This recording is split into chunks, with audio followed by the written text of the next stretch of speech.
Dude, we are going to energise the country. Stop Brexit. No more Mr. Nice Guy. Another future's possible, but we've got to fight for it. Order! Hello and welcome to the Debated podcast.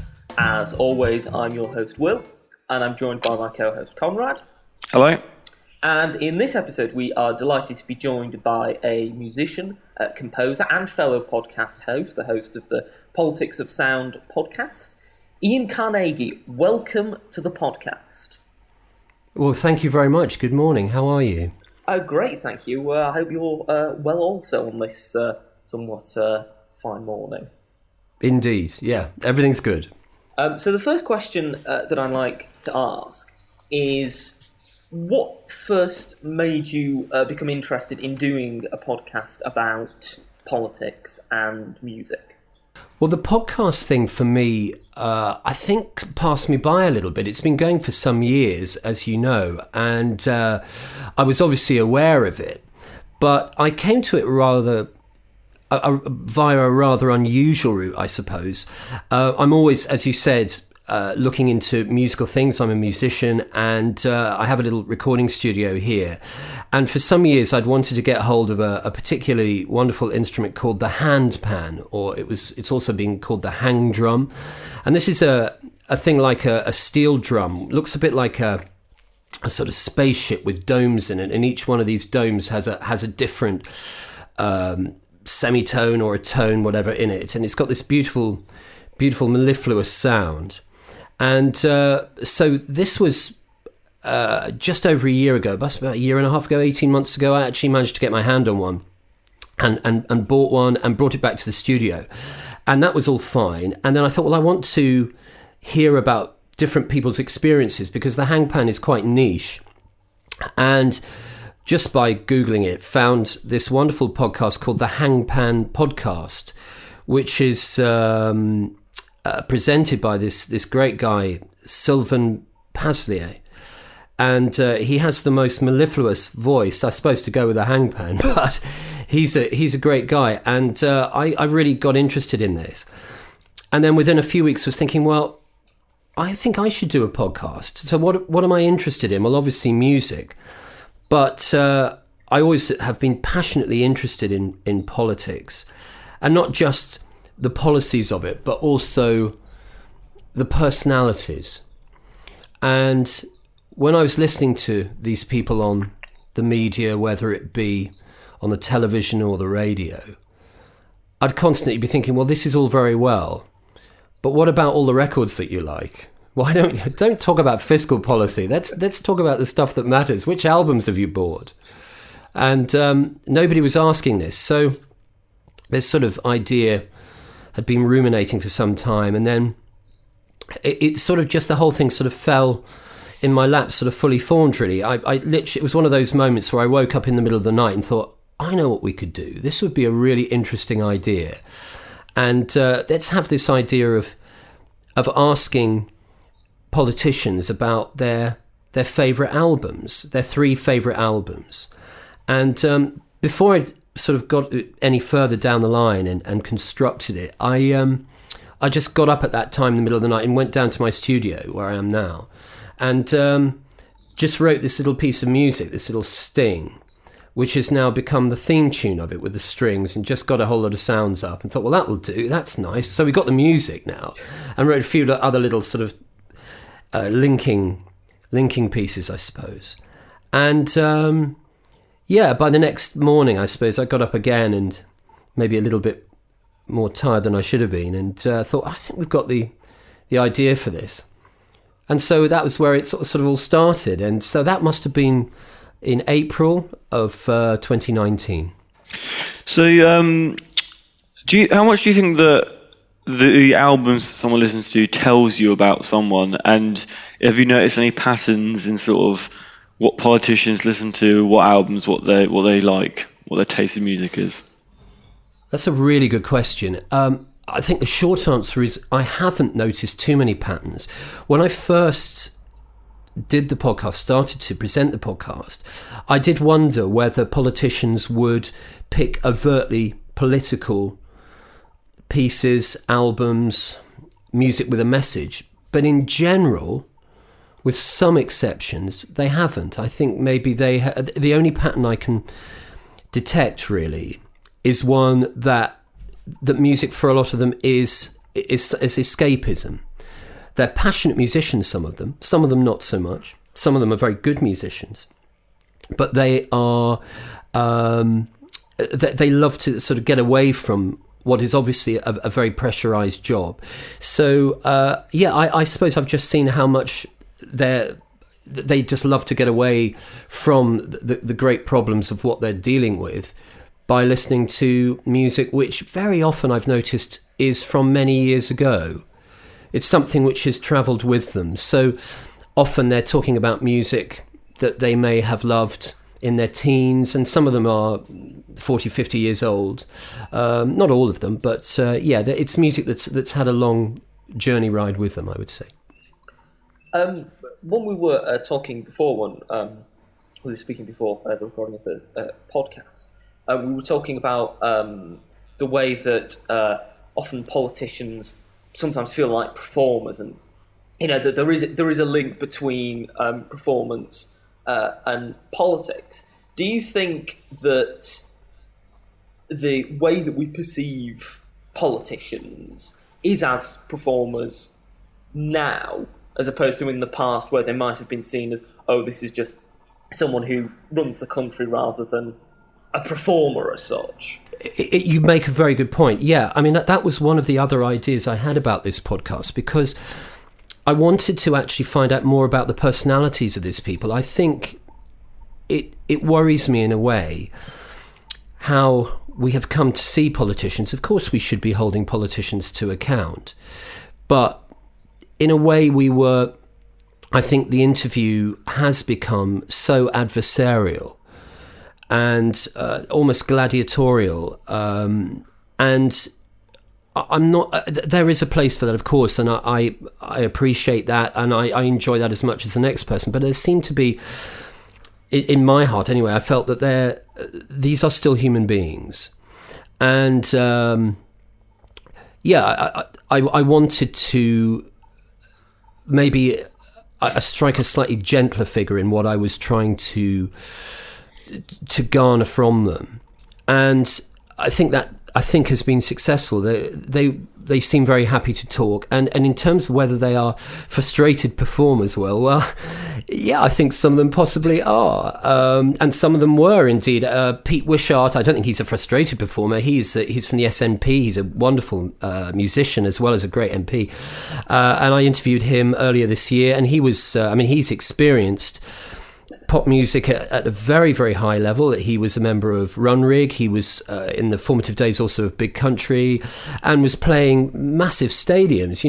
Runrig was supporting Genesis, and so he really knew the whole thing. But now he's a passionate politician, and I think another wonderful guest of mine was Thangam Debonair, who is the Labour MP for Bristol West. She's a very fine musician, a cellist. She came from a very fine sort of musical pedigree, and was a professional cellist, and indeed still is part of a string quartet of like-minded parliamentary figures.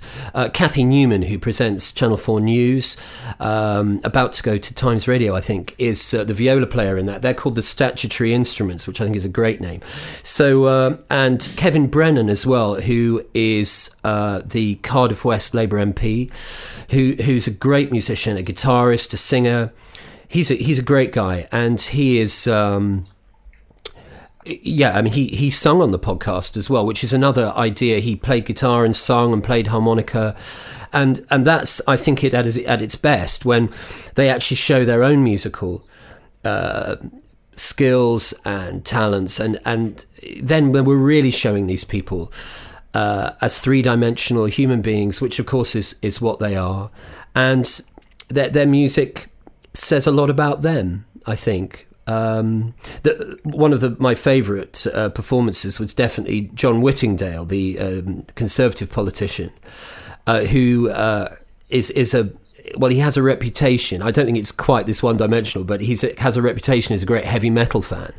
And he did pick stuff like Rainbow and Meatloaf and all this, and then decided he wanted to actually do a version of Bat Out of Hell. And I don't know if anyone has heard that episode, but if you listen to any episodes, do go to John's episode, because it's absolutely fantastic. And wow, what a performance that is. Who has been the sort of guest that you've sort of been most surprised by what they picked? I don't think... It's an interesting question, because I don't think I go in with any preconceptions about what they would pick. For me, it just opens up a window onto them and what they think, and so yeah, no real surprises. I recently, in fact, the latest episode was Mark Pack, Dr. Mark Pack, who is the co-leader and president of the Liberal Democrats. He's co-leader along with Ed Davey after Joe Swinson lost a seat at the 2019 election. And he picked a song called Good as Gold by the Beautiful South, and indeed was saying that he feels that there are some elements of it that might be useful as an anthem for the Liberal Democrats, which is interesting. And but he did concede that the line "good as gold, stupid as mud" was probably not exactly the lyric that should be kept in any sort of song that they would do. But yeah, I don't think so. I don't think I've been particularly surprised. I've just been fascinated, and clearly listeners have been as well. You mentioned that the music that has been picked has generally not been overtly political, but as someone who obviously works in the music industry, how political do you think music is? Or do you think that there is a divide between the art and the politics of the person making them? Well, I mean, yes, in a way, but I think if you're asking about connections between music and politics, the connections go back as long as through history as you like to look. Music is about people expressing emotion and expressing and conveying their environment, and I suppose environments are created in part by political decisions, and you can take this as far back as you like. I mean, if just thinking back to Beethoven, his Third Symphony, which was written in 1803, he was hugely admiring of Napoleon Bonaparte, and because he felt in some ways that this guy was a sort of man of the people, and this was very important to Beethoven. But then Beethoven learned that Bonaparte had decreed himself emperor, and a very famous story, he'd written this wonderful dedication on the manuscript, and then in a fit of pique he sort of ripped it out and crossed out the name of Napoleon. And in fact the manuscript, you can still see it if you look online, and Beethoven was known for his mercurial behaviour, obviously one of the greatest musical geniuses ever. So he was very connected with the sort of political environment and what was going on around him. And I think and also I was talking about Thangam Debonair, who came on, the cellist and Labour MP, and she picked an extraordinary piece by the Russian composer Dmitri Shostakovich, Russian composer who in the 1930s wrote this opera, Lady Macbeth of the Mtsensk district, which was in many ways a great success, but then was, on one night, Joseph Stalin actually attended a performance of this opera and was horrified by it and felt that it undermined what was going on and walked out. And then, of course, all of the press just turned on Shostakovich. And so his response to this was, well, obviously it was devastating for him, because other fellow musicians had to then go along with the party line, which was to denounce his music. I mean, it has since then been seen for the masterpiece that it is, this opera, but then he then wrote his possibly most famous symphony, which was the Symphony No. 5, which, if anyone hasn't heard, is the most extraordinary thing. It's this wonderful... It has military elements in the music, but they're so bittersweet and slightly sardonic, and I don't think the Russian powers that be could really see through this. And it's really beautiful, incredible music, and he actually puts underneath it a dedication or a little transcription which says a Soviet artist's response to just criticism, which it kind of was and it kind of wasn't. And he also spoke about and also coming back to Thangam Debanesh, he was saying she picked Shostakovich's 7th symphony, and that's an extraordinary story. That's about the siege of Leningrad, when the people were literally starving, and they picked up instruments and they were playing this music, and you could, the Germans could hear this music being played. In fact, they played it over speakers and all this sort of stuff. And as Thangam said, to hear this music being played must have been terrifying, because it's music of such power and fortitude. So you can certainly, classical music has so many strong elements and connections with that, and then you can then pick it up in different areas. Afro-American spirituals, of course, describing people's conditions, the hardships of slavery. Of course, this is so important at the moment where we currently are. And then that sort of transcends into blues, Billie Holiday, a song like Strange Fruit. Hip-hop is, of course, very politically engaged, and I think always will be. And in fact, one of the episodes recently of a sort of side product that we do, which is a thing called this little podcast called The Politics of Sound Bites, where I speak to people who are also involved in politics sort of now. I suppose they're very current in the news, but they aren't necessarily going to pick 3 albums. And that was a journalist and campaigner called Stefan Simonovitz, who was organising a thing called the Coronavision Song Contest. And there were some very funny entries indeed. There was a lot of satire going on there, but equally there's some very serious political messages going on. So yeah, there's always been that connection, and I think there always will. It's about people expressing their emotions and expressing and communicating about the essence of where they are and their surroundings. You say that music's always been political in some way.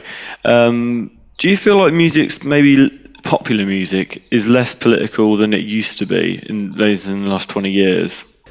No, not really. I think in many ways, if you see, I was talking about the rise of hip hop, and obviously rap is a big thing, and if you look at the lyrics of a lot of that type of thing, it has opened up an enormous amount of possibility for people to express themselves.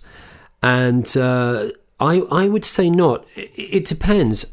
With music now really being communicated through online, through the internet, it's opened up possibilities for everyone to present an argument, I suppose. Yes, of course, there's always going to be love songs. There's always going to be songs talking about people in great situations, very opulent, and that will always be part of it. Love is always going to be part of it. But protest is also going to be part of it. People trying to present a political argument in whatever way, it's always going to be like that. So, yeah. By the way, if you can hear, there's a little jingle going on in the background. That's the washing machine just stopping. But it as it's in our household, it actually plays the tune from Schubert's The Trout Quintet. I don't know why. So if you buy a Samsung washing machine, everybody, you get a little bit of Schubert thrown in. It's not just this house. Mentioned Schubert, and a bit before we were talking, you were talking about Beethoven and Shostakovich. Do you think that whether it be classical musicians or modern musicians, that sometimes it is difficult to enjoy particular pieces of work if the political opinions of the composer or the artist are perhaps different from your own, or in many ways repugnant, because of course one of the great debates that has raged for Metic beliefs. Do you think that that's something that you have to attempt to qualify, if, you know, as in the case of Wagner, listening to his music but him being a horrible person, or do you think that it doesn't matter so much as long as you can enjoy the music? It's a really good question. I can only speak for me. I'll come to the Wagner question in a moment. In terms of what someone's political beliefs may or may not be, it would depend. In the main, I wouldn't let that affect my. If I loved their music, then I would love their music. I would find it very difficult personally to. I couldn't connect, and I think most people will be the same with anything which I felt was racist, sexist, and I think most people will be the same there. I'm a bit uncomfortable with that. Well, actually, I'm not a bit uncomfortable. I'm very uncomfortable with that. You talk about Wagner.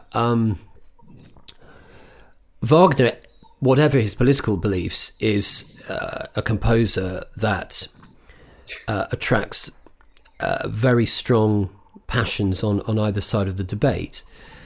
And I mean, his music could be described as quite extreme, and his operas, as you probably know, are possibly, I don't know of any longer, but the longest operas ever written, and they're still performed, and I hope they will be again after COVID has hopefully gone, at Bayreuth. And these are works of extraordinary power. He was a man of his time, and nobody would agree. Well, I hope nobody would agree with his political affiliations, but sometimes these things are maybe presented in slightly simplistic terms.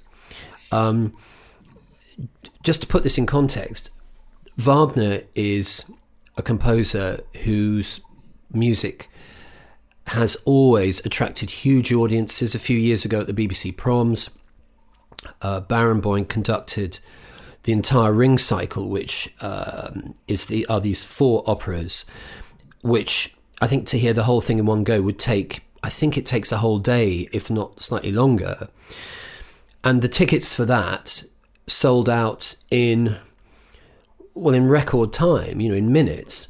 So that's 4 performances. You get 5,000 people in the Albert Hall, I think, around that sort of thing. So that's, you're looking at 20,000 people straight away. Now, I can't believe that all those people would in any way, or indeed any of them, would have sympathy with what his political beliefs were at that time. Who knows what they would have been now? And so would I still listen to Wagner? Yes. I have to admit he isn't one of my favourite composers, but I think it sometimes has to be separated. But then when we look now at what's been happening in the last 24, 48 hours in Bristol with the ripping down of the statue of Colston for good reason, people are reevaluating and saying, look, this isn't acceptable. This debate clearly should have happened a long time before. Now, would that happen with Wagner? I don't know. I suppose the art itself is still extraordinary art, and some artists, whether they be musicians or painters or whatever, have had views which could be seen as unpalatable by today's standards and by any normal standards that we would think of. But the work, I hope, would still stand up. And if we were to live, we've been talking about Beethoven, we've been talking about all sorts of other composers. If we lived in that time, I wonder if we saw the way that these composers would have treated women. In fact, women composers at that time were virtually unheard of. And indeed, still now, there is, obviously equality is something which we all fight for, but there are still not enough women conductors, composers, and there should. So you've had a very wide range of guests on your podcast, going back to that. How do you choose your guests, and who is your dream guest if you could sort of get anyone and they'd be guaranteed to come on? Wow. Well, how do we get the guests? Well, I have to thank my first ever guest in part for this, who is the former editor of Brexit Central, Jonathan Isserby, who is someone I've known for many, many years. And Jonathan's a great guy. And I got in touch with him very soon after I decided to do the podcast and said, look, would you like to come on?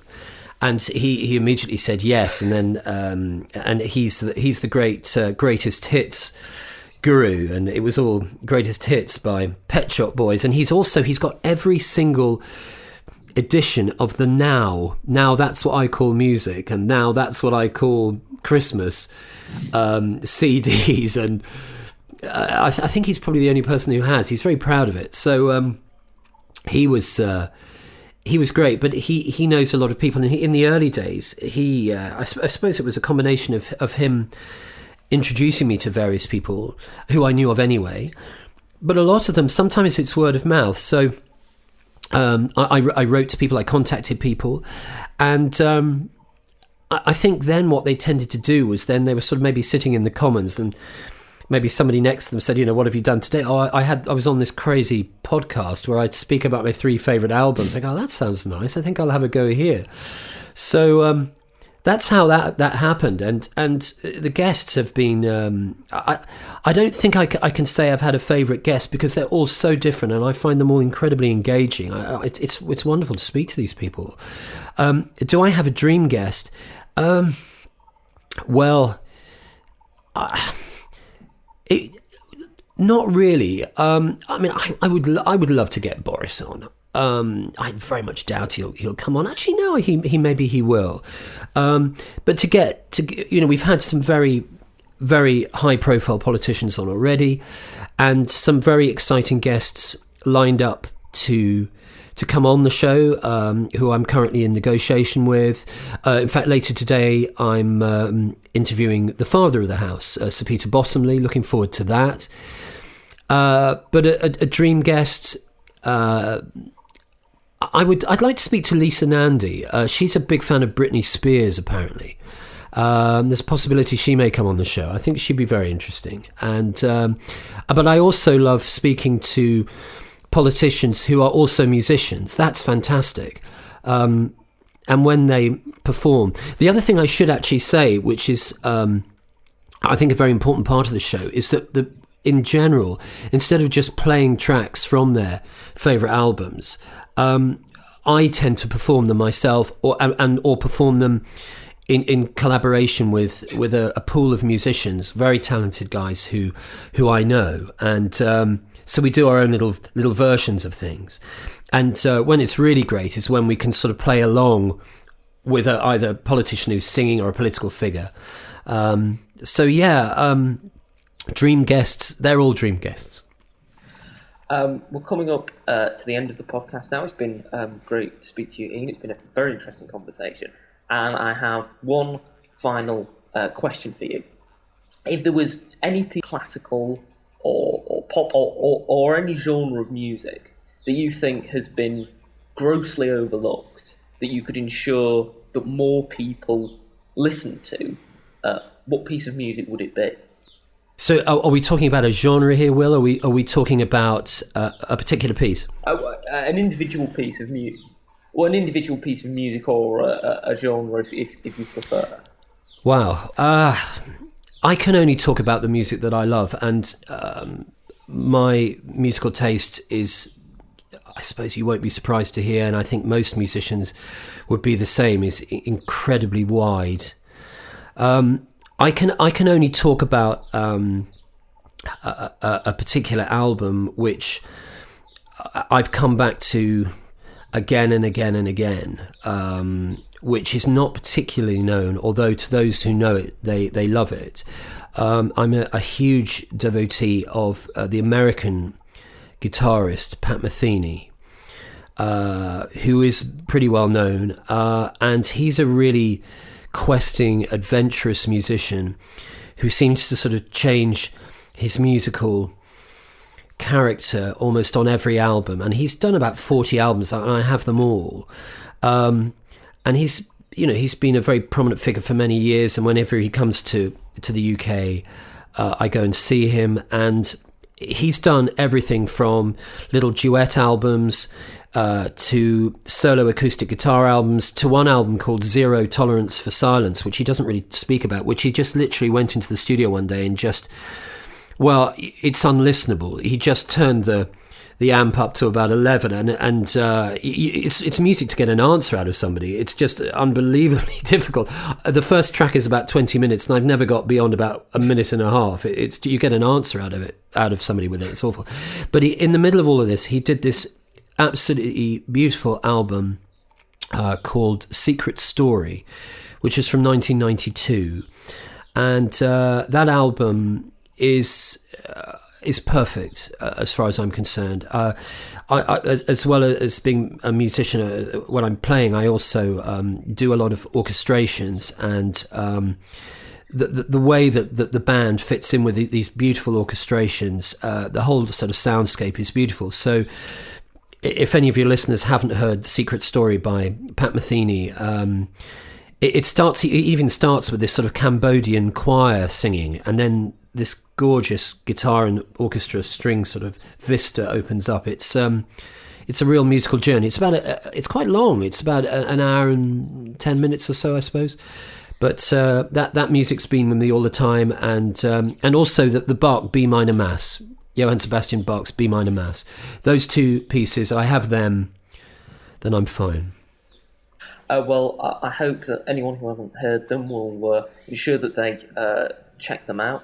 Thank you again for coming on, Iain. If anyone wants to find the Politics of Sound podcast or follow it or support you in any way, how can they do so? Well, we're on, if you just put it into Google, Politics of Sound podcast, then you will see us. We're on Buzzsprout and all of the hosting services.